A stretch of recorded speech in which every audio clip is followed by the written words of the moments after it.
It is very amazing that Bobby even managed to win this position against Taimanov in their candidates match. It was the second game, but it's already the second adjournment, and it was only played after Taimanov had traumatically lost the third game, and so this gave him the final blow somehow.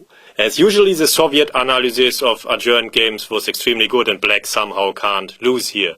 Tal is even quoted as saying that I, and not only I, would not have played on in this position, whatever the tournament situation. It is a pure waste of time, but Fischer plays on to the bare kings. Yeah, and of course, Bobby doesn't risk anything by playing on here with white. Okay, for the moment, everything is fine for Taimanov. And now he has a decision. What to do? And it's probably easier to trade down the rook endgame, especially as it was adjournment analysis. And here we have a book draw. Either the pawn endgame is drawn, or the king can cross over in front of the g-pawn, and then it's completely drawn, of course. So the rook ending would have been probably the better practical decision. As with the minor pieces, white still has some practical chances to create problems. But okay, now there's this series of checks, and the only real way to escape it is to offer a rook exchange.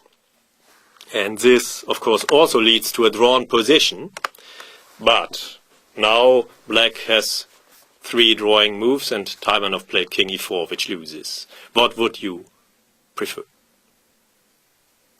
King d4 and king d6 draw, but maybe easiest is knight d3 to emphasize the fact that white doesn't have the queening square of the rook's pawn, so that the knight can even be sacrificed if the king manages to reach the saving corner in time, which is the case here. And so this is probably easiest from a practical point of view.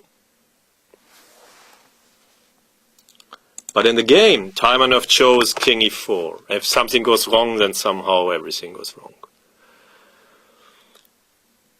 Bobby found the only winning move. Can you do the same? Bishop c8, and it's over. The bishop leaves the sphere of influence of the knight, and now Black is just not in time. Really amazing. Yeah, after knight g4 check, Bobby would have played king g7, and then white is winning. And it doesn't matter here that the bishop doesn't control the queening square of the rook's pawn, but the rook's pawn is the most dangerous enemy of the knight.